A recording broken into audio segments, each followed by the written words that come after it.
Well, good morning, good afternoon, good evening, I guess, depending on where you're coming from. Welcome to World Arbitration Update. Today is the fourth day of this year's 2022 World Arbitration Update. And we have a fantastic panel this morning, which we'll introduce shortly. My name is Ian Laird. I am a partner at the firm of Crowell Moring, and located in Washington, D.C. It's a pleasure to welcome you on behalf of World Arbitration Update and my co-chair, Dr. Jose Antonio Rivas, who's also with us this morning. We want to do a few administrative duties before we launch into the panel. First is to thank our sponsors who we would not have been able to organize this year's conference without their support. A big thank you to all of them. We also have a large group of supporters who've been very helpful in promoting the conference and providing speakers, and we've listed them as well on the website, and a big thanks to them for their incredible support for this year's conference. Can't say enough, of course. I should also mention that the folks at X Strategy LLP, where Jose Antonio is a founder, have done a fantastic organizational job putting together the 19 panels over 5 days and organizing the various panels and speakers and so forth, and just the general logistics has been amazing. And thanks to Anna and Maria Lucia for their incredible hard work. And of course, thanks to all of our speakers and panelists, and we'll get into that in a moment. World Arbitration Update has a number of objectives, but most importantly, that's to provide very accessible updates to developing issues in international arbitration. And today's panel is definitely one that fits that category. And we're very much looking forward to that. Also, a part of it is to reflect better the highly diverse nature of the international arbitration world. Folks come from every different field, sector, region, culture, and we have made an effort, as you can see, having different panels focusing on different areas and regions and legal systems and practices. We're trying to reflect the diversity of international arbitration. And I think today's panel, which we'll get to now, is titled Space Law and Arbitration, something that was certainly very, very dear to my heart. The developments in certainly space science and the world of the business world surrounding space and aviation has developed and increased dramatically over the last few years, and certainly the arbitration and dispute resolution part of that is equally increased. So I think a lot of people will be very interested in this topic, and I'll pass it now the microphone over to my colleague, Dr. Jose Antonio Rivas, to introduce the panel and moderator and kick us off. So Jose Antonio. Thank you very much, Ian, and it is a true pleasure to kick off this panel by introducing Viva that well. And before I do this, I would like to say that I'm truly happy about having all the panelists that I see on the screen. I was just commenting how Professor Marbo came into the world of World Arbitration Update and possibly the Washington Arbitration Week. Just by mere chance, I don't know how she might have heard about the World Arbitration Update, but I do recall that and I will confide that we were on a panel possibly at 5 p.m. or 6 p.m. Washington D.C. time, and I know that I assume that she might have been in Vienna, and there she was, very studious and listening to the panel comments, and I was amazed because because the time difference is always a challenge. So I thought, well, we might be doing something well if she would like to join us that late on a Friday night. So that of course led me to explore her expertise, and then there you go, find that she's an expert on space law among many things, and one thing led to the other one. The launch of various space travels in 2021 by the private industry, and made it very clear that we had to create a panel on space law and arbitration, and it wasn't too far ahead when we learned about the existence of Viva Tatwal, who is an arbitration specialist and counsel in many cases, investor state and international commercial arbitration, but also with an extreme high interest in space law matters, and added to that, we basically launched a search based on expertise and experience, and that is the panel that we have in front of us.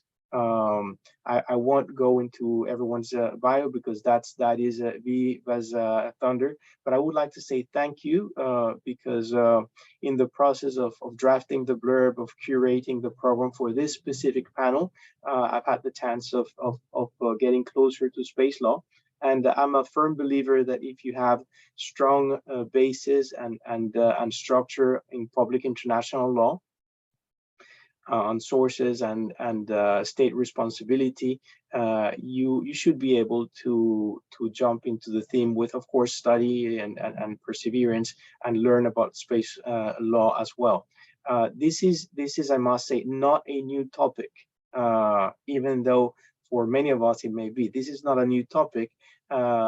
Because there have been treatises, there have been chapters, books written on space law. It's broad, but it's important that we bring it closer to everyone's minds. So we're very excited that we're launching this spacecraft at World Arbitration Update now, and Viva, take it away. I know that I did not emphasize enough your accomplishments, but it is obvious that you are in the right place, both in investor arbitration, international commercial arbitration, and in space law. So thank you, and let's move into what will be an extremely exciting panel. Thank you, Jose Antonio, and thank you, Ian. It's a pleasure to be here amongst all of our arbitration community and colleagues. As mentioned, I'm Viva Dadwal. I'm an associate at King & Spalding in the New York office, and it's a pleasure to be here with all of you. And thank you to all the panelists who will be speaking. I'll be introducing them shortly, but before I do that, I also have the task of giving the audience a short update on the issues that we will discuss today. And I think, in my view, why the topic of space law and arbitration matters to the arbitration community. So as Jose Antonio mentioned, the space sector is commercializing quickly, which brings new challenges, brings new opportunities. And the space industry is expected to reach about $1 trillion in annual revenue by 2040.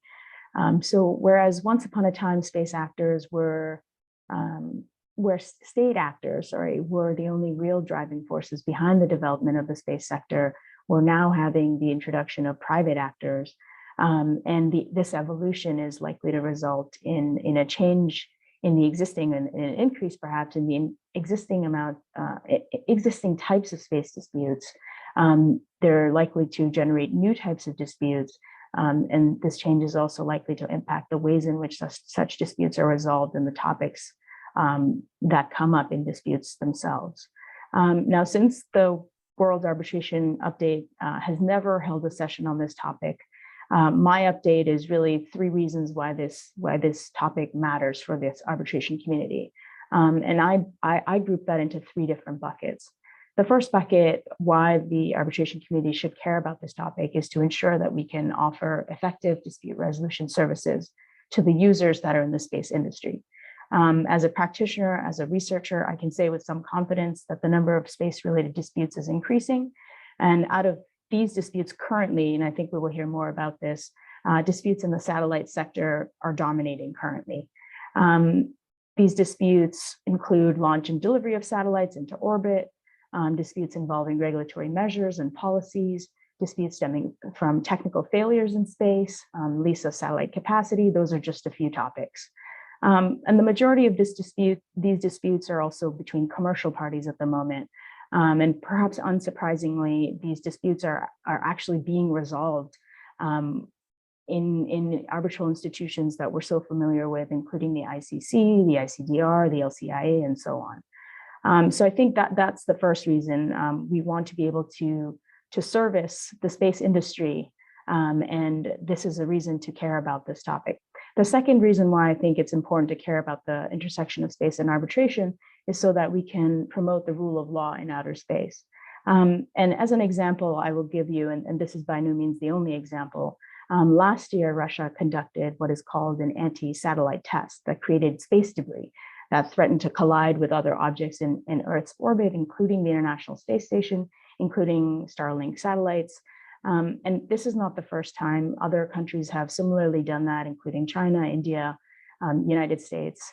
But what the outcome is that there is a potential to cause significant injury, both to persons and to property in space. Now, thankfully, a number of states, including the United States, are committing to refrain from doing such tests. But as the space industry evolves, and as more state and private actors join and interact with each other, the needs and expectations of what the rule of law is in space, I think, will change. So we're seeing disputes between state and non-state actors as well. And we'll be talking about some of those examples. But that's another area to kind of look out for in this intersection. And then finally, and relatedly, the growing field of space arbitration and law offers opportunities on how we might generate legal infrastructure to provide predictability and certainty in the space sector. And so this is a question that I pose, I think, for the audience, for the panelists as well, which is, can the field of international investment arbitration offer insights for the field of international space law? I think it can. I think there are two examples. One is procedural, the other one substantive. First is the contribution by the Permanent Court of Arbitration, which developed the optional rules for arbitration of disputes relating to outer space, also known as the PCA outer space rules. The rules now have celebrated their 10th anniversary last year, and are based very much on the UNCITRAL arbitration rules that many of us are familiar with. And they're tailored for the highly technical nature of space disputes. So they aim to meet the demand of users in the space sector who value confidentiality, who value timeliness, technical expertise, and so on. And so we'll talk a little bit about some of the incentives driving the space industry today. But the second example of where I think the international arbitration world can contribute to the space sector is also through substantive protections in outer space, perhaps. And so we were talking about this earlier. I'm just coming back from the International Astronautical Congress, which is a congress, which is it's a large congregation of everyone in the space industry. And Professor Marbo actually was moderating the panel. And we had the opportunity to talk about some of the core international protections that are commonly found in the over 2,500 investment treaties, and why some of these protections perhaps could also be well suited to address the substantive needs and realities of actors in space. So I think as the program goes forward, for all the audience members who've not thought about this sector, I would invite you to think about how international arbitration and international space law might actually go hand in hand. And lucky for us, we actually have 5 very smart and interesting panelists to actually kick us off today. So I think I'll now transition to some of the topics and the panelists we will be hearing from today. So first up, as we've mentioned, we have Professor Irmgard Marbo, who will be setting the groundwork on the main treaties, the principles and the rules of international space law, kind of like a space 101 class, if you will. Professor Marbo is a professor of international law at the University of Vienna in Australia. And I know many of you already know her as an expert in international investment law, and her book on damages is probably one of the most important books, at least for any practitioner, certainly associates. but she's also the head of the Austrian National Point of Contact for Space Law of the European Center for Space Law, which is located in the University of Vienna. She's been a regular member of the Austrian delegation to the United Nations Committee on the Peaceful Uses of Outer Space, also known as UN COPIUS.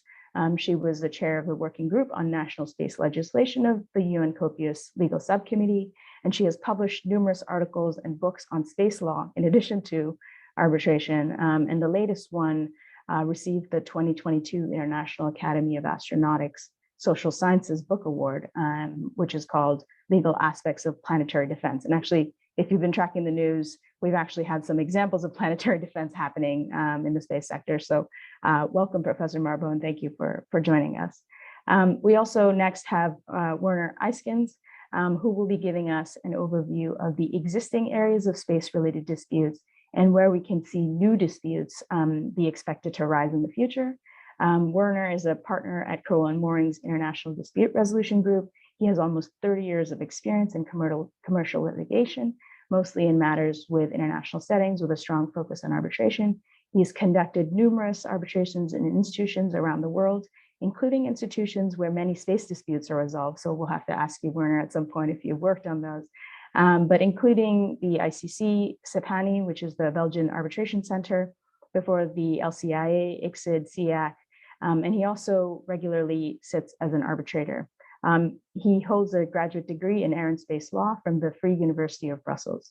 So welcome, Werner. Thank you for joining us. Following Werner, we will have Dr. Jan Froloff, who will deep dive into a few concrete examples of space-related disputes that have been observed to date and how they were actually resolved. So that'll give you a taste of the nuts and bolts of some of these arbitrations. Jan was a former dispute resolution associate at Baker McKenzie and at Morrison and Foster. He is now of counsel at the German Dispute Resolution Boutique, SRP, in Munich in Germany. And his practice focuses on international arbitration, in particular regarding space disputes themselves. He's also the editor-in-chief of the Space Arbitration Association blog, and he has authored a series of articles on space arbitration and space disputes.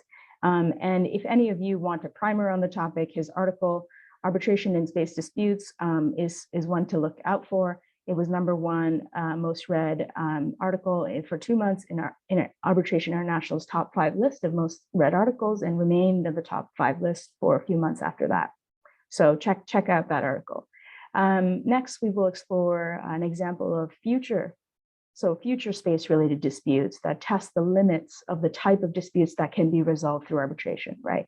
So not everything, I think we can take the premise that not everything should be resolved by arbitration. And so we'll explore some of those examples with Nick Storrs, who will be discussing the topic of environmental disputes in space and disputes related to space debris. Now, Nick is a partner at Taylor Wessing in London, where he co-leads the arbitration group. He has a long-standing interest in space science and actually studied astrophysics before starting his legal career, which I think is very cool. He has advised clients on multiple issues over the years relating to the space and satellite industry, including claims arising out of joint venture and cooperation agreements, procurement and launch agreements, and insurance. So those are some of the items that I had mentioned earlier as well. So it'd be really great to have you on board, Nick. So thank you for attending. And then finally, to round things off, we have Max Trautinger, and he will be speaking on the role of states in the field, specifically acts or omissions that might be attributable to states under domestic or international law. Now, Max is a Vienna-based attorney at law, working with Schoenherr's IP and information technology teams. His practice focuses on the information and communications technology sector, as well as the space industry. And he's got a very cool Lego rocket spaceship in the background. So if you haven't noticed that, shout out to that. Not only that, he has previously advised the operators of 2 of the largest constellations in orbit on their product launch in Central and Eastern European regions. So I will leave it to your imaginations to guess what those large mega constellations are, which those companies are. Before we begin, please also just let me cover a few notes on housekeeping. We'll have each panelist, they will present in the order that I presented them. We will leave some room for commentary amongst ourselves, but then we will open up the floor for you for questions and answers after all the presentations are completed. And then following that, we will also have a networking session where we might have several breakout rooms depending on how many individuals have joined. So without further ado, Professor Marbo, the floor is yours. Thank you for joining.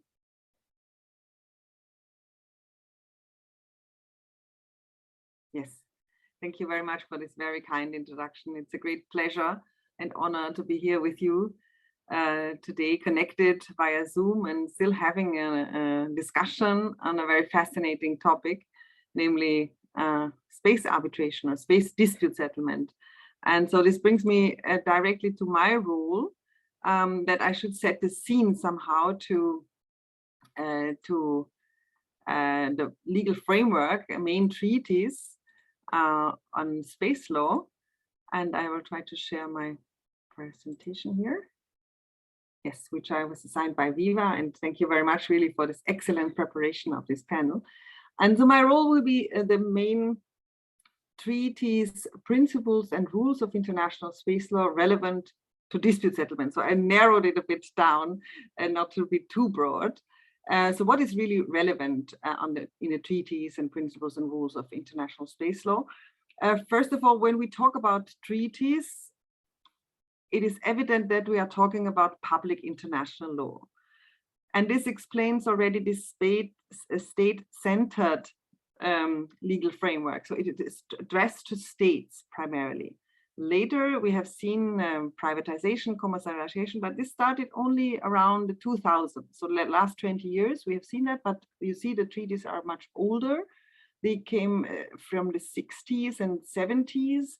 And we call them the 5 UN treaties on outer space. So there's a whole group of treaties which belong to each other, which are related to each other, because the outer space treaty is the basis. It's sometimes called the constitution. So the most basic instruments, which covers the principles governing the activities of states. Yeah, so we have even here the name of states in the title, in the exploration and use of outer space, including the moon and other celestial bodies. And it is widely ratified. 112 ratifications as of 1st of January 2022 is regularly updated on 1st of January. Then the other 4 treaties are specialized agreements. They are based on the main principles defined in the Outer Space Treaty, but are more precise and give more specific rules and also procedures on specific topics. The first one is the rescue agreement. As its name says, it's the agreement on the rescue of astronauts, the return of astronauts, and the return of space objects launched into outer space. And it has also 99 ratifications, so also widely ratified. And it should be noted that all of the relevant spacefaring nations have ratified. So the United States, the former Soviet Union, now Russia is there, as well as China, India, you name it, Japan, and the European states, France, and so on. And this is remarkable. So we have a solid legal framework in international. We do not so much depend in some aspect, yes, but so much depend on customary international law, which is another source of international law, but we really have treaties, so written documents, written hard law. Then the Liability Convention of 1972 is a convention on international liability for damage caused by space objects. It has 98 ratifications. Then the Registration Convention is important. The Convention on Registration of Objects launched into outer space had 72 ratifications. Then the Moon Agreement is the least successful. We must accept and see that it has only 18 ratifications. And perhaps it was a little bit too early in 1979 to try to regulate quite specifically the activities of states on the moon and other celestial bodies. At that time, it was just the United States who were there. So others, then Soviet Union suspended its operation, its plans. Then after the successful landing of the United States, so there were not really a number of states, but only one state. But the agreement nevertheless went forward in the framework of the UN COPUOS, and but is today challenged as to its relevance today for today's activities. But it is in force since '85, so it's not in any way pending, but it needed only 5 ratifications, so it's also in force. But the main principles of space are relevant in international disputes. I cannot cover peaceful uses and non-appropriation. This is probably not really relevant for dispute settlement, disputes when we talk about specifically arbitration, but what is relevant is responsibility, liability, registration, and the definition of the launching state. And only on this I will concentrate my further slides. Responsibility, that's the term, international responsibility. This is connected to unlawful acts. So states are internationally responsible for any unlawful acts, violations of international law, of their national activities, by activities of their nationality. So what is that? An actor of that nationality, or from the territory, for example. So the nationality criterion is here important, but what is specific to international space law, that it's not only for governmental acts and agencies, but also non-governmental entities, as it's called in the Outer Space Treaty, Article 6. This leads us to the next obligation, which is also included in Article 6, that non-governmental space activities require authorization and continuing supervision by the appropriate state party. So the responsible state does. This is an international legal obligation. If there are non-governmental space activities, they need and they require prior authorization and then continuing supervision by the appropriate state party. And this is then done by national space legislation, so the implementation of international law in the at the national level. Liability, also very unique regime, especially in international law. We don't have it in any other areas, and it's due to the very dangerous nature of space activities.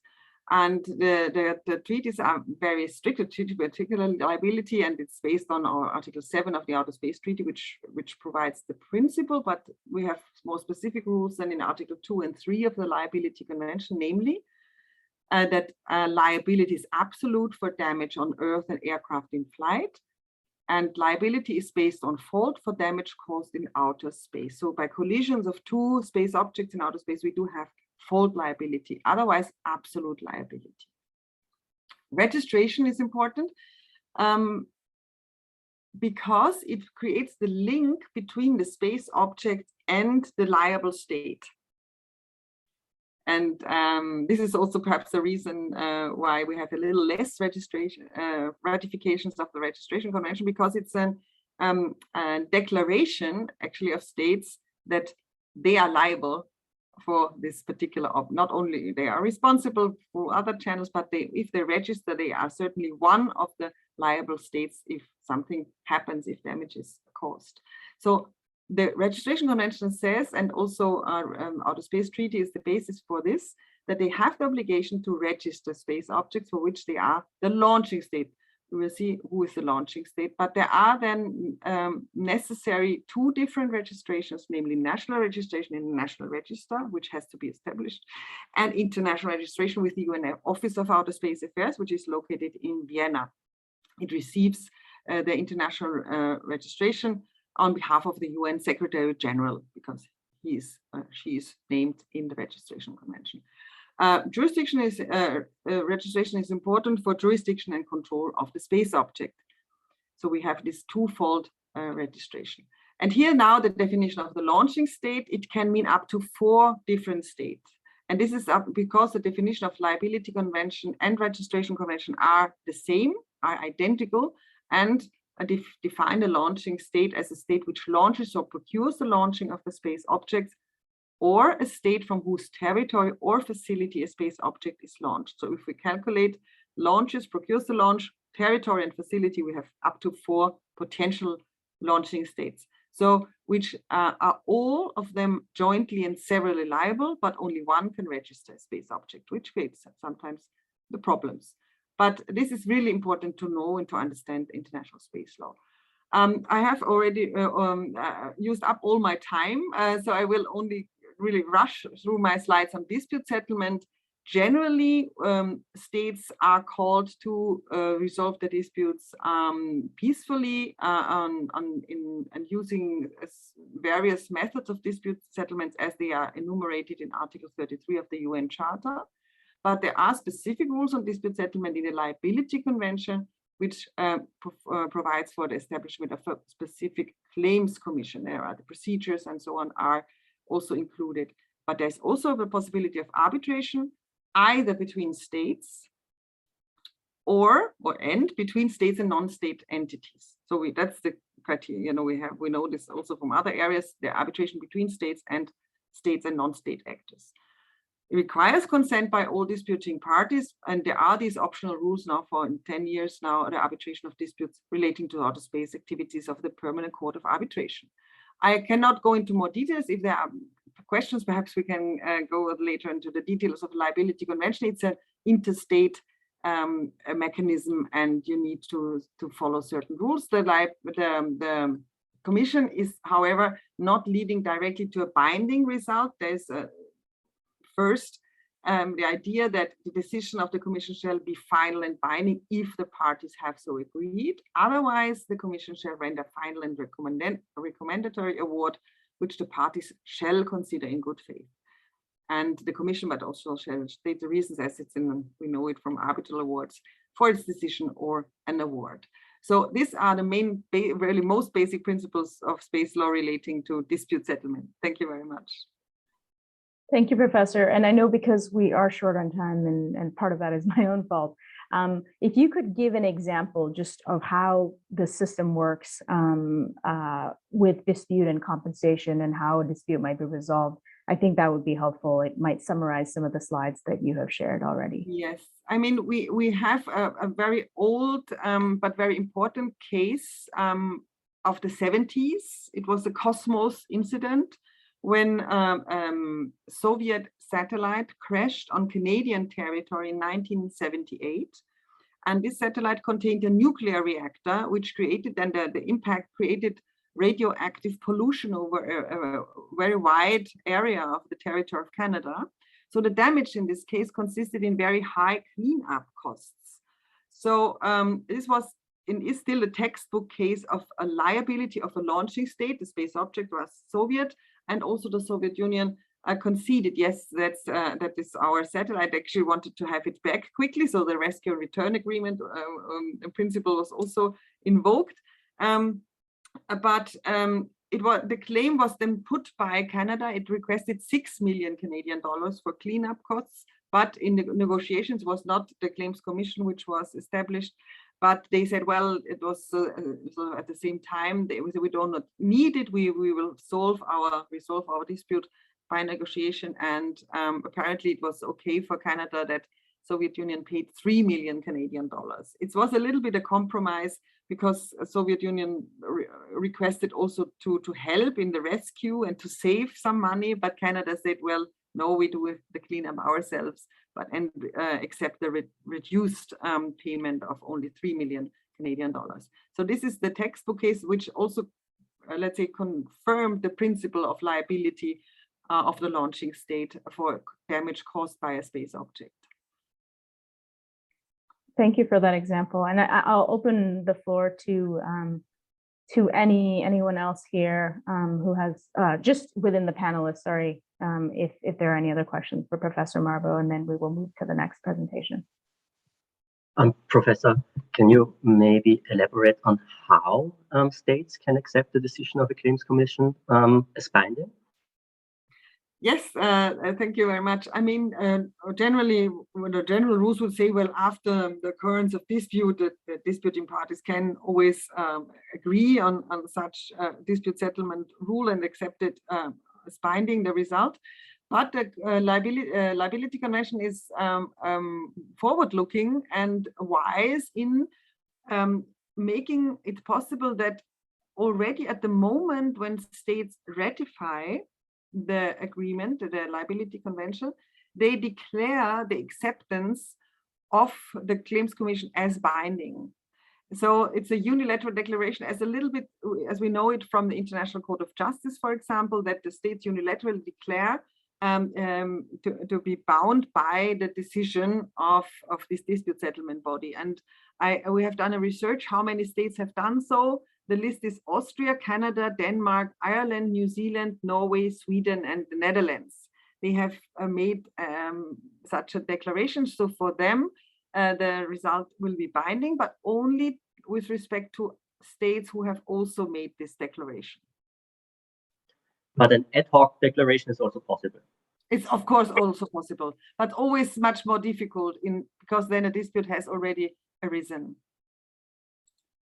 Thank you very much. Thank you very much. That was very interesting, Werner. I think we will now hand over the baton to you. Yes, let me get the presentation on. Does this work? Can you see the slides? Yep, it works well. Okay, great. Thank you. Hello, everybody. I will give you a presentation a bit on things that have changed since the 50s and things that will change in the coming 10 to 20 years in space and how it affects or will affect, I think, the arbitration community. A few things have changed dramatically in the past 60 or 70 years, and I think they will change even more in the near future. And first, I would like to make a comment on volume. The launch costs of cargo into space between the 70s and 2010 was essentially the same for that period, about $16,000 per kilogram for heavy payload and about 30,000 kilograms for light payload. SpaceX brought this down to around 2,500 kilograms. And the projections are now that the launch costs may drop from about $1,500 to $100 in 2040. That will have an enormous impact on the volume of activities in space. Around 11,000 satellites have been launched since Sputnik. More than 7,000 are currently into orbit, but the plans for the immediate future is to bring that number of 7,000 to 70,000. To say that these days satellite launches are peaking is probably an understatement. The turnover of the space industry is growing.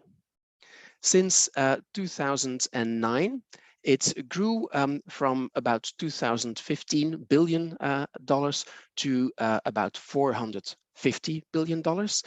And Viva mentioned it in her introductions. And even though the predictions do not always match and the growth figures diverge sometimes dramatically, the one thing on which all the bankers and economists appear to agree is that human activity in space, just like space itself, is expanding. Some believe that the 1 trillion mark for the space business will be reached as soon as 2030. Others say that it will happen in 2040, but everybody believes that it will happen in the near future. And just to place these numbers in perspective, if you look at the total revenue of the worldwide aviation industry for 2019, which was the best year in its recent past, pre-COVID, the value of that total revenue is $875 billion, i.e. $0.8 trillion. So that would be the size of the space industry is expected to become bigger than that. So that's volume. Then let's look at the players. Until recently, only a handful of governments played an active role in space, but this has already changed dramatically. Today, we have more than 70 established national space agencies, and these include countries like Rwanda, Vietnam, Morocco, and Costa Rica. Among the 15 leading space businesses, many, but not all, are based in the US, and most are listed on stock markets. In total, the current estimate is that there are about 1,700 companies that focus on space activities. And in the past 9 or 10 years, they have raised more than $260 billion. And a third comment I would like to make, Nick will tell you much more about the specific challenges that are raised by debris in space, but the orbital space around Earth is getting very crowded. Viva mentioned this too already. There are today more than 20,000 pieces of 10-centimeter debris orbiting Earth. Each satellite operator requires frequency slots, requires orbital slots, and these are not an infinite resource. So we have all these numbers and statistics, some of which are projections, some of which may be a little bit too optimistic, but I think they show clearly three separate trends. And the first one, that this is a growing, expanding market, and that is driven by demand, and it's driven by new technology. The second trend is that the environment of the operations is limited by a number of constraints. And the third one is that the majority of the space economy is now organized by commercial players, and a large majority of these are new organizations or startups. And my submission today to you is very briefly that this will inevitably lead to disputes. And because of three specific reasons, I think first, there will be friction. They will probably not be enough space and resources for every candidate participant, and the existing constraints will create incidents. And indeed, as I believe Viva explained earlier, they have already created incidents. Space is getting more crowded. There will be more radio interference. There will be an increased collision risk. This will affect operations. It will increase costs, and it will reduce the projected income. There's a lot of new technology that increases the risk of system failures, that increases the risk of incidents, and also, I think, of disagreement on the ownership of this new technology. And I think with so much new technology and new businesses, we can expect post-acquisition claims, discussions on representation and warranties that have been made, disappointments after too enthusiastic business plans that were projected. That's the friction. The players is also, I think, an important factor. Most actors are now commercial organizations, and they will have quarterly reporting obligations. They will have business plans to deliver. They will have financial covenants to meet with regard to banks. And they will also take a much shorter term view when it comes to claims and liabilities than governmental organizations have done in the past. There will be less dispute avoiding, and they will want a quick and efficient binding resolution of their dispute. I think prejudiced parties in the commercial world will seek to translate losses which they may have suffered into immediately accessible financial compensation. And I think this will bring us to courts and arbitration. Now, I believe that some areas will, in the immediate future, probably remain in the realm of state courts. I think if regulatory or perhaps even criminal aspects will arise in relation to a space situation, say a data breach, collusions, local authorities and state courts, I expect, will still play an important role unless we can get into the area of investment treaty arbitration. But other people will comment on that. I expect, however, that when it comes to commercial contracts, satellite manufacturing, launch and operation agreements, insurance claims, perhaps space tourism, IP licensing disputes, post-M&A claims, I expect that to be submitted to commercial arbitration proceedings. And that is for a number of specific reasons which are really related to the nature of arbitration proceedings. First, arbitration, as opposed to state courts, will present a more transnational and I think independent forum for litigants.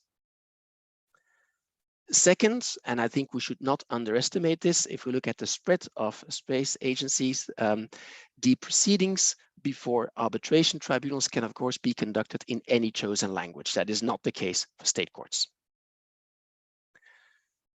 Third, Arbitration proceedings, of course, allow the parties to nominate themselves the members to a tribunal. That means they can designate specialized persons to act as arbitrators, also who are, in their view, trustworthy, and who can be completely unrelated to any of the parties and impartial. That is different than a state court to which one of the parties belongs. Arbitration proceedings are confidential, it has been mentioned earlier, and I think in a high-tech industry where patents and technology are key, that is a very important factor. And finally, incidents in space will happen far away with very limited live access to the scene of the event. And arbitration will allow parties to bring forward their own expert witnesses to play a very active role in enlightening a tribunal on the technical aspects, leaving the advocacy to lawyers. It allows, I think, also arbitration proceedings, that is, allows also for a much more controlled document production process, which can be essential if all the relevant data is in the possession of one single party, for example, the launching organization. And for these reasons, I expect there be more disputes. I think these disputes will be much more commercial in nature, and that an important part of them will be submitted to commercial arbitration. Thank you. Thank you very much, Werner. I was wondering if any of the panelists have any questions on this presentation, and then following that, we will move to Dr. Froloff. If I can jump in, Werner, that's really interesting. Thank you. Space law, and I think in particular dispute handling, I think we can all agree is a new and very fast developing legal discipline. Are there any lessons which we can learn from other more established areas of law which might contribute to that development, do you think? Well, as Professor Marbo explained, I mean, there are obviously lessons to be learned, I think, from the investment protection area and discipline. I would say content-wise, I can think of two sources which could be incredibly helpful. First, the aviation legal discipline. The space activity of today, I think, is not extremely different from what happened in the commercial aviation area about a century ago. And in the aviation industry, quite quickly, there was a clear difference between state-to-state arrangements on traffic rights, for example, on safety and technical standards. And that area remained solidly in the non-commercial sphere. I think dealings in the supply chain in the aviation industry has become completely privatized, and a lot of arbitration, commercial arbitration that is happening there. Aviation services to businesses can be broken down into commoditized cargo transportation that is typically handled by courts, but the more complex aviation to business transactions are handled by commercial arbitration. And when it comes to consumers, that has been regulated by liability caps, by strict liability handled by the courts. So I expect a similar evolution in the space industry, with the more profoundly commercial activity being handled by commercial arbitration. And I think another source of inspiration can be maritime law. Shipping, and perhaps we can project that to launching agreements. Shipping agreements have become very formatted and are typically resolved by specialized and very experienced counsel and arbitrators and experts with a view to speed of resolution, really. Maritime law also deals with a number of important state responsibilities and the regulation of the high seas, and that includes the recent phenomenon of deep sea mining and its possible environmental effects. And I think that could be a real source of inspiration to the current topic of moon and space mining activities. Thank you. Thank you very much. I think that was great. Nick, I don't know if you have any follow-ups, and if not, we can move to the next presentation. That's great. Thank you, Anna. Very interesting. Let me stop the sharing. All right. Thank you. Thank you very much, Viva. Thank you very much, everyone, for having me. So now that we've heard from Professor Marbeau on the legal framework for outer space activities, and from Werner on the areas of space activities, let's have a look at the actual space arbitration cases that currently exist. And if you look at the space arbitration cases that currently exist, you see very quickly that they very much correlate with the commercial space activities taking place today, as we just heard from Werner. And today's commercial space activities are still primarily satellites for telecommunication, satellites for Earth observation. So space disputes and space arbitrations have typically something to do with either selling, launching, or operating satellites. And these space disputes have certain recurring elements that stand out and that you can quickly identify when you're involved in or looking at a space arbitration, whether it's commercial or investment arbitration. So today I would like to talk about three features of space arbitration and give you some cases as examples for each. Number one, politics. Number two, public law issues, and number three, confidentiality. So regarding the first characteristic, politics, space disputes can get political very quickly. And one reason for that is that satellites and rockets are dual-use goods. There is a commercial use for them, as we can tell in our everyday lives, but they're also very powerful strategic military assets. And that sometimes means that one of the parties in the dispute, even if it's a commercial dispute, acts not according to the terms of the contract, but according to the security interests of the involved state or its military. Another reason for the influence of politics is that some of the key players in the industry are still space agencies like NASA, like Roscosmos. We've seen the slide of Werner a few seconds ago. So even though you have a contract in place, you are effectively dealing with the government. And if that government decides to unilaterally alter the terms of the contract because of pressure from the political opposition, because of pressure from the media, or because of the geopolitical environment, your chances to obtain specific performance of that contract will be questionable, to say the least. A great example for politics and space arbitrations are the Divas arbitrations. The Divas arbitrations concern the Indian state-owned company Antrix. And Antrix had leased capacity in the S-band spectrum on 2 satellites to Divas, which was in turn to provide broadband services to the Indian market. Now, 5 years into the project, media coverage in India asserted that the government had given the S-band spectrum to Divas in an illegitimate process and for too low a price. And the government was called upon to cancel the project. Divas tried everything to dispel the negative media coverage, but at that point it was really too late. A sort of a chain reaction was triggered, and that led the government to annul the contract, which formed the basis for the Divas project for force majeure. And that in turn triggered 3 arbitration cases, 2 investment treaty cases, CC Divas versus India, Deutsche Telekom versus India, and 1 commercial arbitration, Divas versus Antrix. And in all 3 arbitrations, the claims prevailed.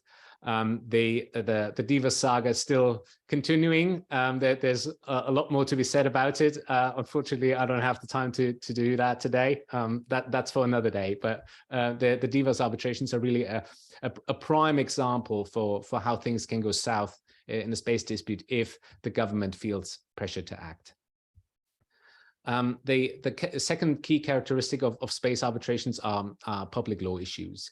If you manufacture or sell satellites, you cannot simply sell them abroad. You need an export control permit. If you want to operate satellites in orbit, Werner already talked about this, you cannot simply place them anywhere you like and use the frequencies you desire. You require the right to use the frequencies in the relevant orbit. And these public law issues regularly find their way into space arbitrations. A great example for that is the ICC arbitration ABS versus KT. And in that case, the tribunal had to decide if title for the satellite KoreaSat-3, which was already in orbit, had passed from seller's KT to buyer's ABS. ABS had purchased a satellite from the Korean company KT, which KT had originally purchased from the US company Lockheed Martin. So it was a second-hand satellite. 2 years after the satellite purchase had been concluded and fulfilled, there were media reports in South Korea saying that KT had sold the satellite for too low a price. Now, against the background of the Rivas arbitrations, if that already sounds familiar to you, wait for what happened next. The media reports led the Korean Ministry of Science declare the satellite purchase null and void because it allegedly violated Korean export control laws because the parties had not obtained a Korean export control permit. They had obtained a US export control permit as per the contract, but not a Korean export control permit. So the question for the tribunal really was to decide if the satellite sale and purchase was a US export and therefore subject to US export control regulations, or a Korean export and therefore subject to Korean export control regulations. If you don't know the case, the twist in the story was that the Korean Ministry of Science that nullified the contract was not the competent Korean ministry to issue and monitor export control permits. So at the heart of ABS versus KT was really a rogue political decision and also a public law issue, namely which export control regulations apply. Now, the third and final element of space arbitrations that I have the time for today is confidentiality. Werner touched on it already earlier. The space industry is small and a secretive industry, very technical. And because of that, the contracts usually contain confidentiality clauses, and space disputes that end up in arbitration typically remain confidential. But just because you don't hear about many space arbitrations doesn't mean that there aren't any. And of the space arbitrations that you hear about, only few space arbitration awards are available. One example for that is Eutelsat versus Mexico. We know that Eutelsat brought an ICSID case against Mexico because Mexico requires satellite companies to reserve some of their satellite capacity for government use, which Eutelsat claimed amounted to a tax. We also know that Mexico prevailed in this arbitration because there was a press release, but the award is still not publicly available. So we don't know any details about the tribunal's reasoning. So as you can see, these space arbitrations have very unique features, not only in terms of outer space being a very unique environment, but also regarding the arbitration proceedings as such. Thank you very much. Thank you very much, Jan. Can you tell us a little bit more about how investment treaties themselves can apply to the disputes? You shared some examples, but if you could just spend a few minutes on that as well. Sure. Well, I think if you speak about investment treaty space arbitration, you need to address the elephant in the room straight away. And I think the elephant in the room is Article 2 Outer Space Treaty, which says that outer space is not subject to national appropriation by claim of sovereignty. This means that space belongs to all and not just one state. Investment treaties, on the other hand, as many of you know, regularly require that the investor makes an investment in the territory of the host state. So how can you reconcile the requirement of investment in the territory of a state when there can be no territory of a state in outer space because of Article 2 Outer Space Treaty? In the Rivas arbitrations and in Eutelsat versus Mexico, that wasn't really an issue because there the investors held shares in companies in the host state. So you had an investment in the territory of the host state on planet Earth. Where this is not the case, there are several ideas of how to create that nexus to the territory of the host state. I think one idea is to achieve that through frequency rights and orbital slot allocation. So the ITU grants frequency rights and orbital slots only to states, but not to private companies.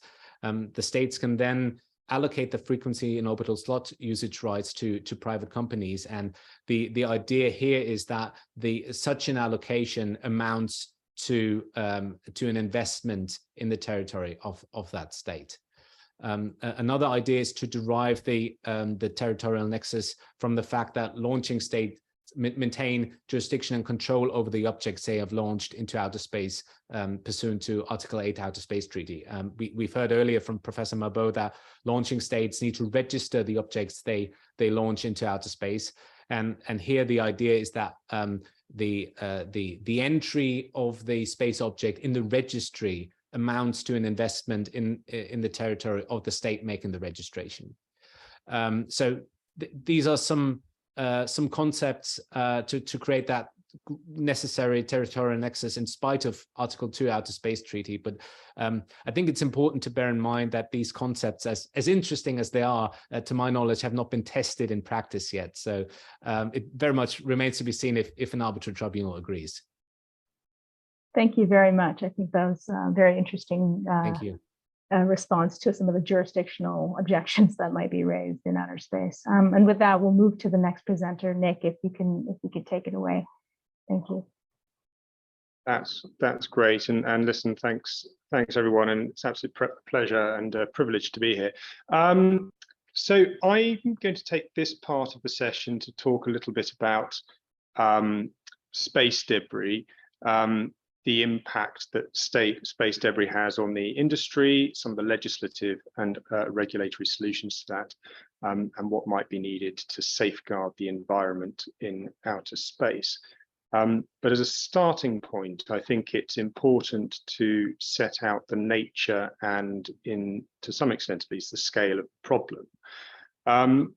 The term space debris might suggest that what we're talking about is something environmental, and if you draw parallels to terrestrial environmental issues, the conclusion you might reach is that this is something which could be remedied over time, and therefore an issue which might be for the future or future regulation, and not necessarily therefore an immediate concern. Now, if that is the approach, I think it's the wrong way of looking at this problem, because unlike terrestrial environmental issues, space debris and its existence represent a near-term existential threat to the space industry itself. And so unless this issue is managed today, there may be very serious issues for the future. And the reason for that is that space debris comprises not only large, massive bodies in orbit, such as redundant satellites, which might have been put into graveyard slots, but to a much larger extent, it covers small bits of debris which are orbiting at very high velocities and which carry sufficient momentum to cause damage to other space objects. And I think Werner referred to about 20,000 items of greater than 10 centimeters in size.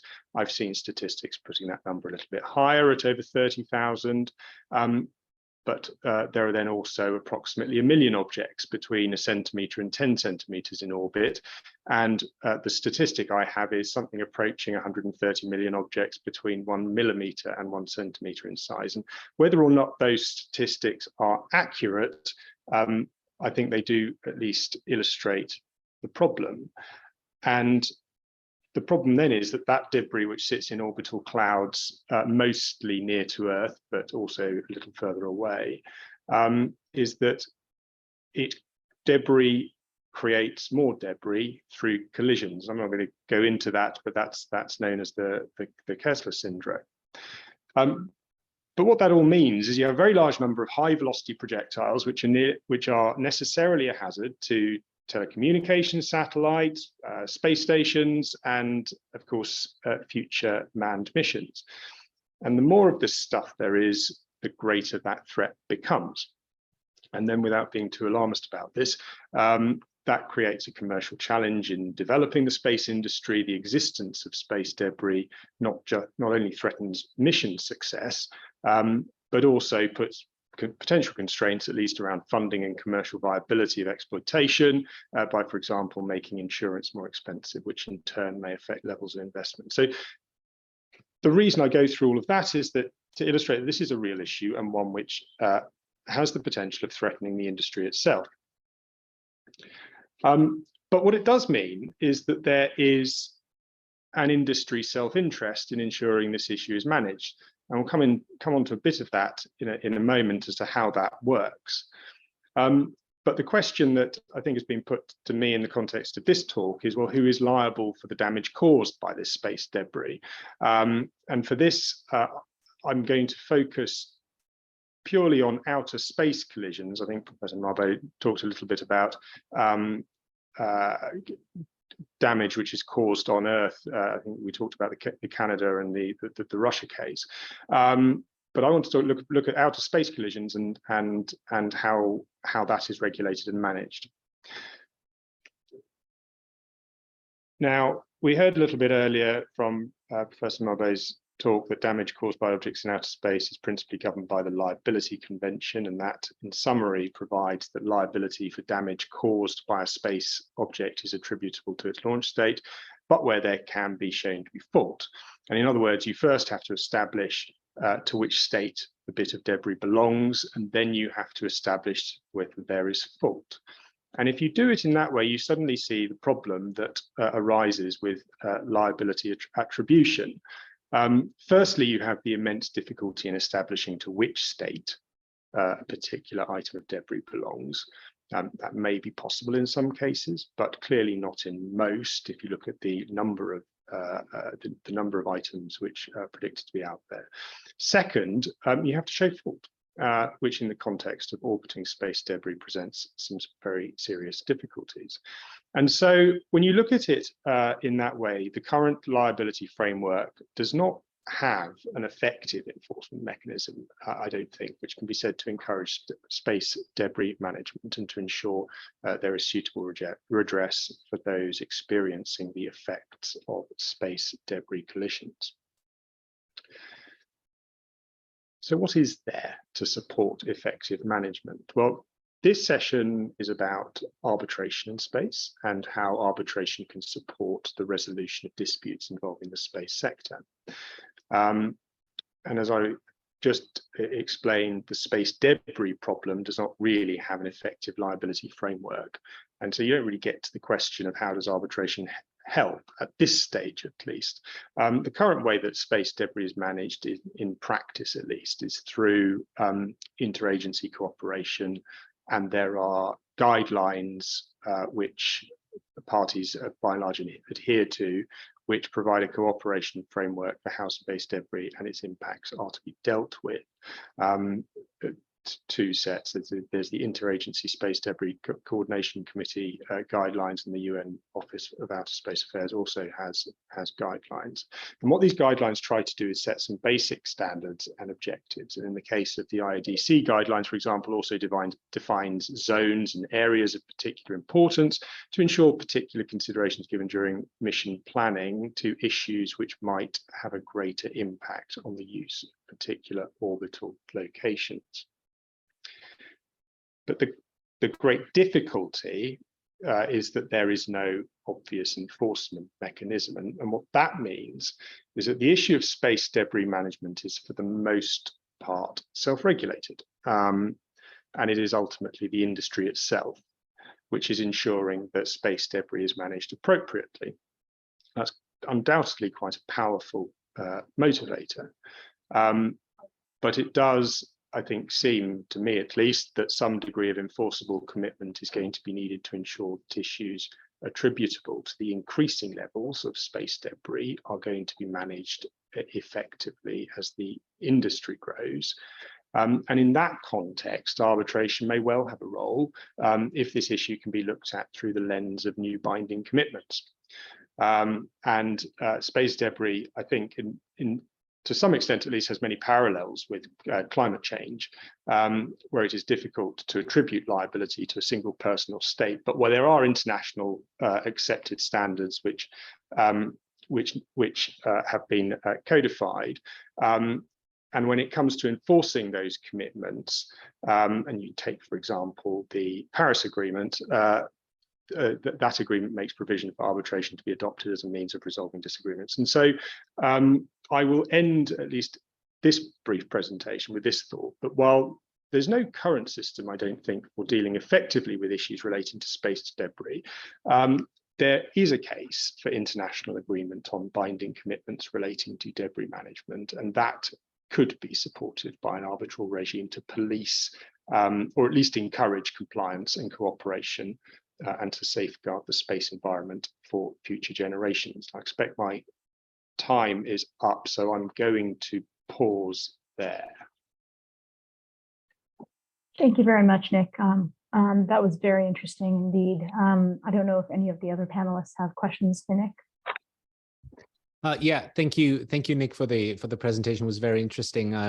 I do agree with many others that space debris is a huge problem, and I think it's good to see in the that this is getting picked up in the media to also create awareness in the general public that this is a huge problem. But as we see with climate change, awareness is only the first step towards addressing and solving the problem. So could you maybe go into a bit more detail on how big the space debris problem is and how the current legal framework cannot cope with it in the short term? Thank you.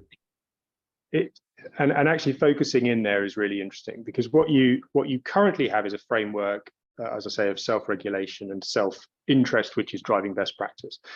And that is undoubtedly a powerful behavioral motivator. But the absence of a better dispute resolution mechanism, which responds, I think, to the more modern space environment, does leave a gap. And Werner's slides, I think, showed the steep rise in the number of objects being tracked. And so even with that industry incentive to reduce space debris, the number of objects is increasing. And that is the scale of the problem that we are going to be dealing with. And I think, again, if you look at Werner's slide, you had a 10-fold increase in number of satellites.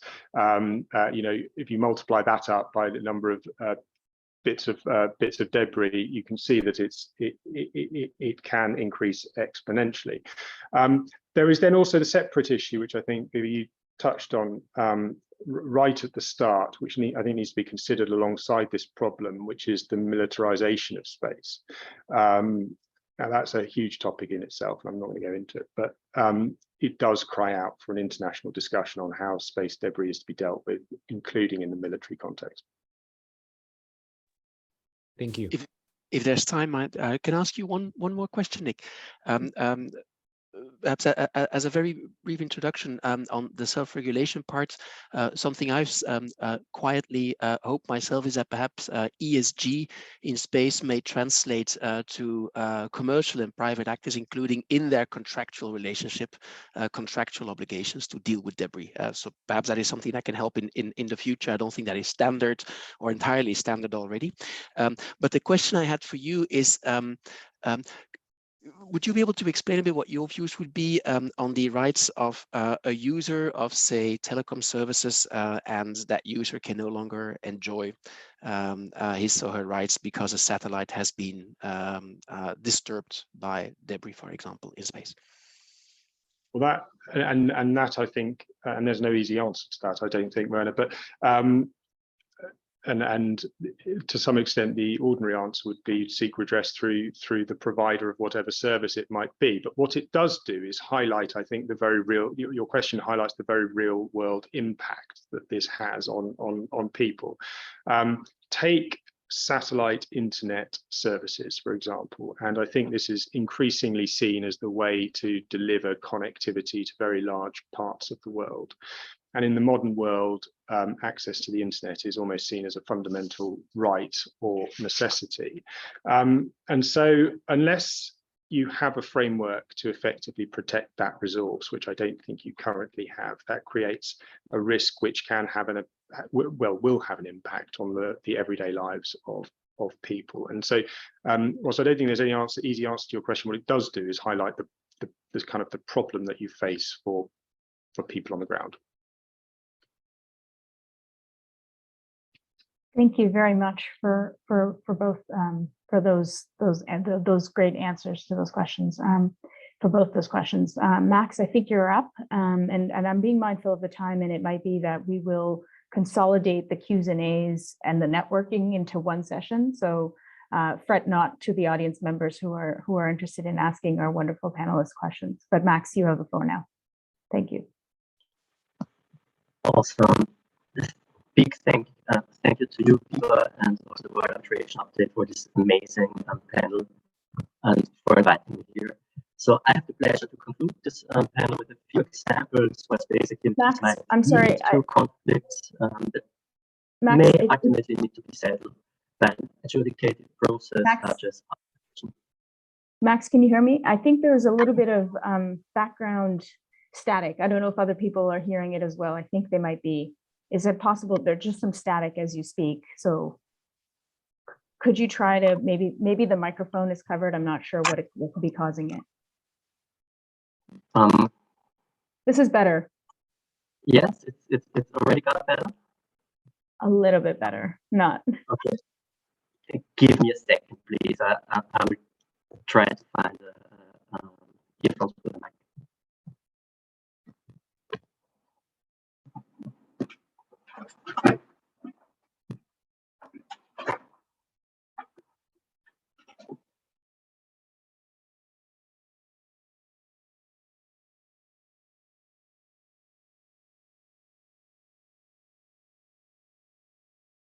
Somebody said wireless, and I think indeed this sounds like a bad Bluetooth connection.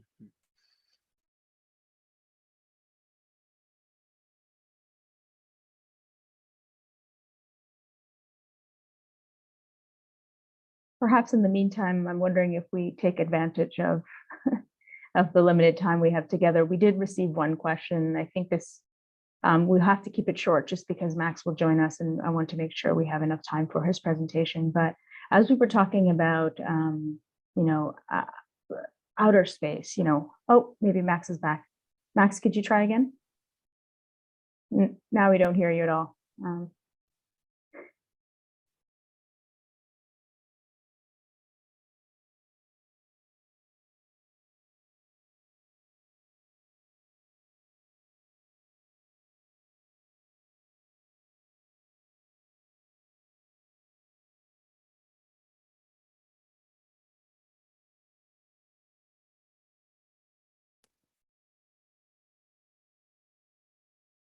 No, nothing. No? Oh, something. We have sound now.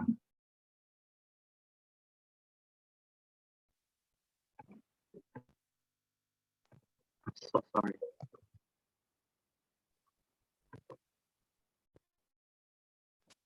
In the meantime, maybe a shout out to Charles for the question in the chat, because I think we can hold a whole panel just to talk about these questions and fill 1.5 hours. Thank you so much.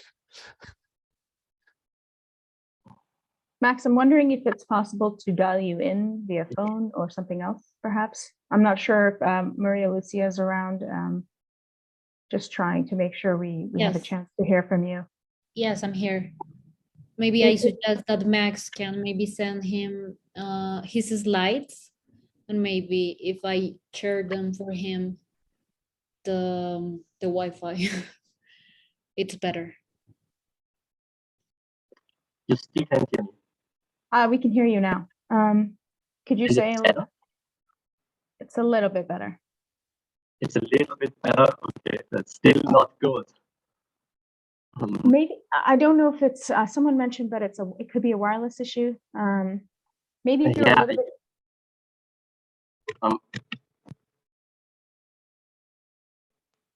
Give me 1 second, okay? Okay.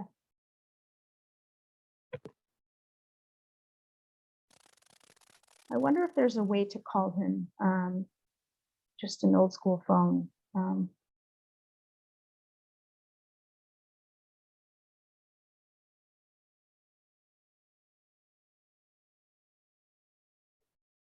Perhaps, Max, if you try to switch off your camera, that may perhaps improve the quality, and then perhaps somebody on our side could just show your slides so that you have a less loaded connection. If you can say something now.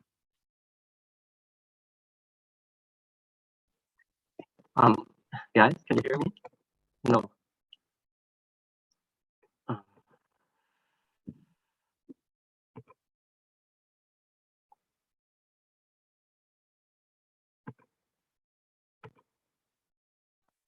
Max, could you try? Can you hear me? I can hear you. It's still staticky. I don't know. Maybe, That's better, Okay. whatever you do.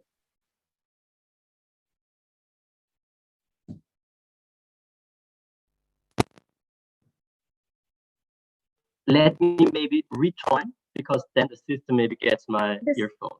This Yeah. is a little bit better. I think it might be working. So whatever you're doing right now.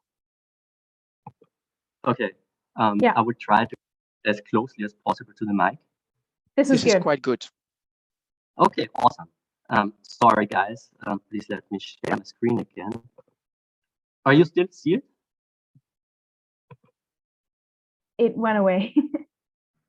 We had it. And maybe Maria Lucia could change the slides for you if that helps at all. I'm not Yeah, sure. awesome. I think now it's here. Okay, that's good. Thank you. Okay, sorry, and again, thank you very much. So I want to conclude this panel with a few examples where space activities might lead to conflicts that might ultimately need to be settled by an adjudicated process, such as arbitration litigation. To begin with, space is in no way frictionless. So not from a physical perspective, there is no perfect vacuum out there, nor, as we have heard so far, is space free from human conflicts and frictions. In particular, although space might appear infinite to us, human space activities are relying on very limited resources in outer space. So the question arises, how can such limited resources be used and distributed in a fair, efficient, and equitable manner? We have already heard about space debris and its influence on space activities. This is a direct result from the fact that orbital positions around Earth are a limited resource. You've probably all seen these pictures before, but if not, on the left, we see an illustration of the geostationary orbit, or GEO. GEO is one of the most valued orbits because, as viewed from Earth, a geosatellite remains permanently in exactly the same position in the sky, meaning that a ground-based antenna does not need to be to track the satellite and can remain fixed in one direction all life. And almost all satellite dishes we see and use, in particular for television broadcasting, are pointed to a satellite in geostationary orbit.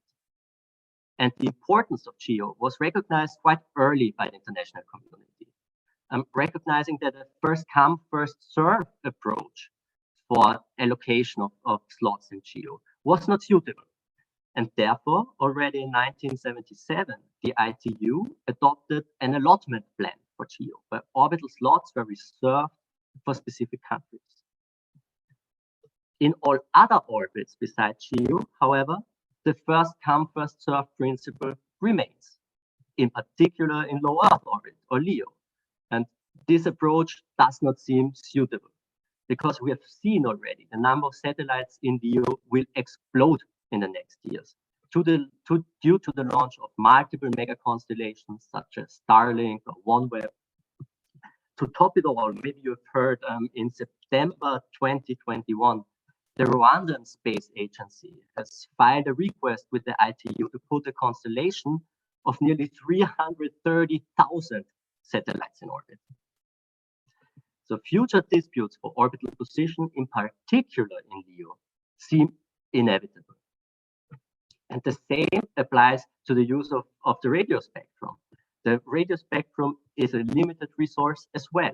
And although the use of radio frequencies in GEO is subject to the ITU's allotment plan, all other orbits, all other frequency usage in other orbits is also subject to a first come, first served principle. And what should be kept in mind here is that not just the rising number of satellites increases the issue of the congestion of the radio frequency spectrum. In the past 20 years, we have also seen an explosion of radio frequency usage on Earth. And in particular, the use of higher frequency bands on Earth may pose serious threats to telecommunications from space.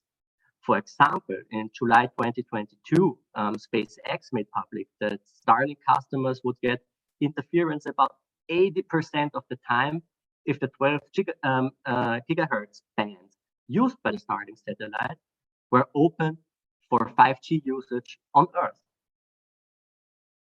Also, we should not underestimate the threat of deliberate blocking jamming, or other forms of degradation of the radio frequency spectrum. Just recently, also in July 2022, the ITU urged member states in a circular letter to take measures to prevent harmful interferences with radio navigation satellite services, because it had received an alarming number of reports of harmful interference or infringements of the radio regulation. To go on, maybe space mining might still seem a little science fiction today, but it may be real in the near future. And until then, the question of who owns outer space may remain a rather academic question. But once the first resources are mined, the question of ownership will become unavoidable. And we have already heard about the non-appropriation principle under international space law, which means that outer space and celestial bodies are not subject to national appropriation. This is also an important part of the Moon Treaty, which even has a stronger language when it comes to the non-appropriation principles, stating in Article 11 that neither the surface nor the subsurface of the moon, nor any part thereof or natural resources in place shall become property of any state, international, governmental or non-governmental organization, national organization or non-governmental entity, or of any natural person. However, in 2015, the US Congress passed the so-called Space Act, which stipulates that a US citizen engaged in commercial recovery of an asteroid resource or a space resource shall be entitled to the resources obtained, to an ownership claim, including to possess, own, transport, use, and sell the resources obtained.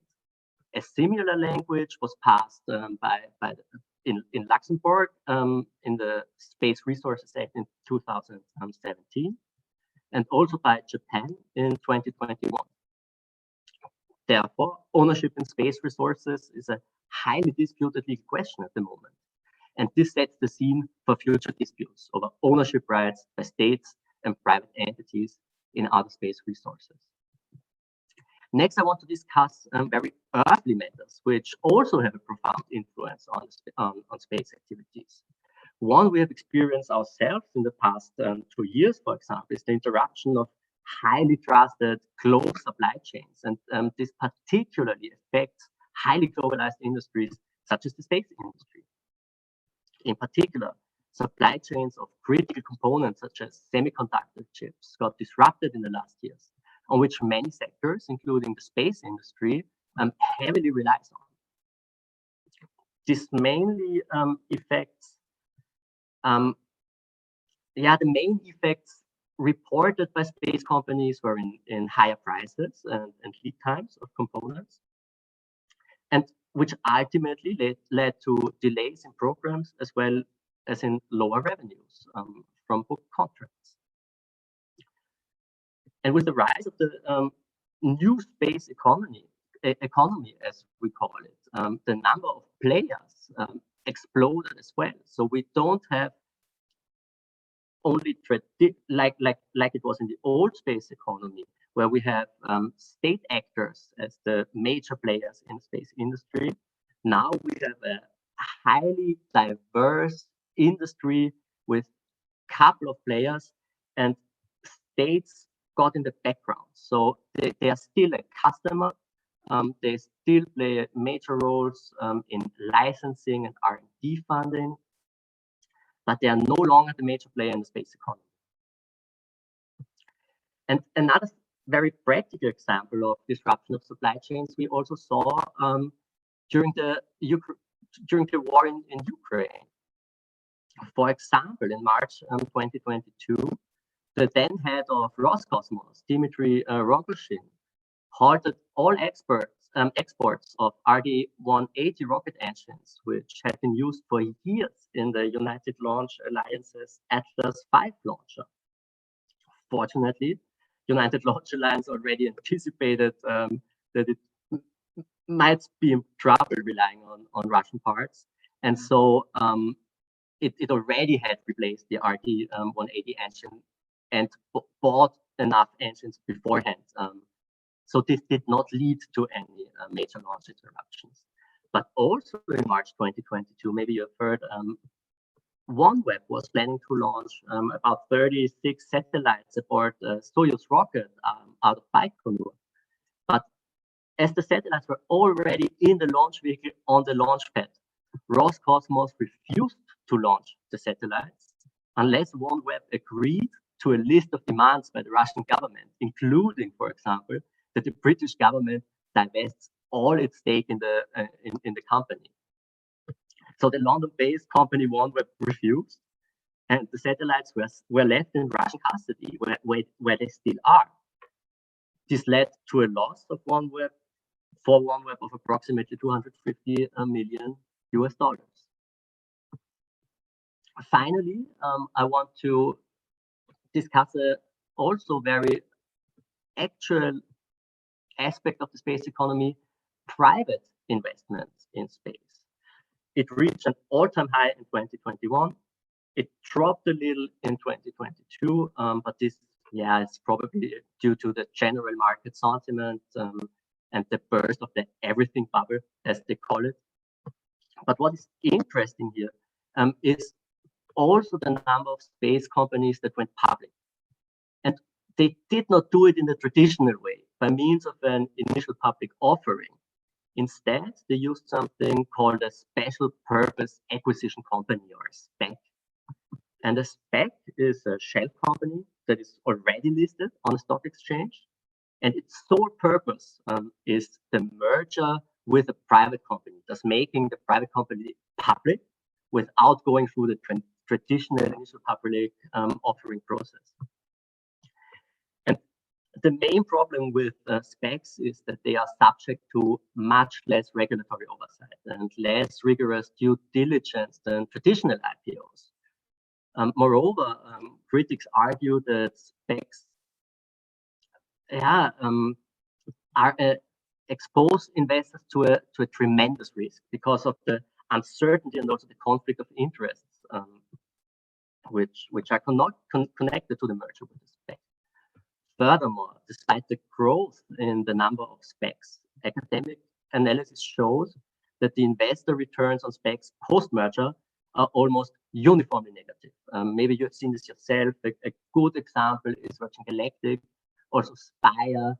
I think Spire went public with, the course was about $10. I think now it's about $1.30 or something. So here also we have a high potential for conflict, and the first wave of cases related to the explosion of SPACs is already moving through US courts. So as I said, high potential for conflicts. And here I already want to conclude with my presentation, and would be happy to answer any questions you might have. Thank you very much, Max. That is very interesting. And I'm sorry that we weren't able to see you during the presentation. I'm mindful of the fact that the next session starts at 9:40. We might have to forego the networking session. But I did want to give, if any of the panelists have a question for Max, I think it'd be a good time to ask Max, and maybe we could do one audience question. We can squeeze that in within 5 minutes. But I want to be mindful of the next panel as well. So thank you, Max. And if any of the panelists have a question, that'd be great. Oh, if I may, thank you. Thank you very much. It was a great presentation. And even though we could not hear everything, but I think that almost, in particular, the last slide, it was very intriguing. And perhaps you can give us an example, a practical example of friction that you have experienced with one of your clients in the space industry. Thank you very much, Professor Mabo. Unfortunately, we did not need to initiate any adjudicated proceedings on behalf of our clients yet. However, what we experience are regulatory challenges for new space companies, especially in markets that are not established in the space industry. In particular, the question of the regulatory framework and the allocation of frequencies. So we see that the higher frequency bands are not yet allocated on national level to space services on a global scale. And for companies like OneWeb, SpaceX, whose target is the global market, this brings significant challenges. Another issue we see is that, how to explain this? Usually, so the new service providers like SpaceX and OneWeb, SpaceX especially, are highly vertically integrated, meaning they offer services directly to consumers. They launch their own satellites, they produce their own satellites, they operate their own satellites. So they don't, especially with bringing a product to the consumer, they don't rely on local partners. And to achieve local compliance, a local partner is tremendously helpful. And a very practical example was when one of our clients wanted to import ground equipment, satellite dishes. And the import documents, they had to be signed using electronic signatures. And the electronic signature was only provided by national electronic signatures providers who did not offer remote sign-ups. So this might appear a minor problem if you're only entering one country's market or a regional market.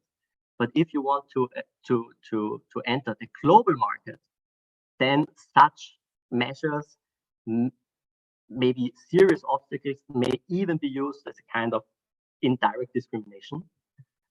In our cases, it was usually the case that the regulators and the national governments, they were not aware of this issue. So when we brought this to their attention, they usually found a solution. Yeah, but as I said,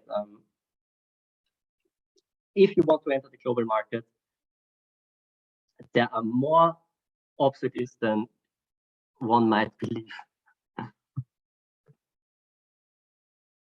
Thank you very much, Max, and thank you to everyone. I think we should call it here. Unfortunately, and I apologize to the audience members. I do want to be mindful of the next panel, but I hope you learned something new. I think all of our panelists can be found; they're Googleable, and I think you could perhaps follow up if you do have individual questions. And I hope, Jose Antonio, this is a good time to plug a session for WAU for WOW to do the same next year. I think this is a very interesting topic, and I think we do have questions, as I see in the chat bar. So apologies to the audience members, and I think a big thank you to all the panelists, and I hand the floor back to you, Jose Antonio. Thank you very much, Viva, and thank you very much for the wonderful presentations. Jan, thank you very much for being here, and I have to give a big shout out to the support of the Space Arbitration Association, to this panel especially, and also to the World Arbitration Update. Jan is founder of the Space Arbitration Association, and we're very glad to be collaborating with the association here. Also, Werner, thank you very much for your questions and for your contribution. And I'm going through you as I see you. So Professor Marbeau, it's a pleasure to have had you here and walk us, some of us novices in this area of the law, through this new world. And thank you very much, Max. I'm really glad that we're able to go through and be able to listen to your presentation, which I found was key for making this panel a complete one. And Nick, thank you very much as well. I learned a lot, and I'm sure that many of us did too. I'm also very sorry that we won't be able to sort of interact in the breakout rooms. Unfortunately, trying to be loyal with time and not make it too late in Europe, we did schedule the panels a little bit closer in time between them. So with that, I will have to close because our next panel is perhaps stressing because we're at the 41-minute range, and we have to connect with them to get ready for the next one. So thank you very much. It was truly a wonderful panel. We will certainly have another space, law and arbitration. The panels, and just for everyone's knowledge, are selected on the basis of suggestions of public international lawyers, arbitration specialists, both in investor state and in international commercial arbitration. There is no magic formula as to why and how we choose the topics. As a matter of interest, news, etc. And also, there's no magic in terms of why we invite panelists to speak. We basically have a subject, ask the questions, and then look into who has written and who has spoken, who are the real brains on those subjects. There's no association, there are no committees, etc. It's very straightforward. So I would like to invite everyone to propose topics, and we'll make it happen again. What I can say is that we owe you a greater chance for networking next time, and we'll make it happen. Have a beautiful day, and for those that may be interested in matters of tax law and investor state arbitration, we'll see you hopefully in 20 minutes. Thank you so much, Jose Antonio. Thank you, everyone. Thank you.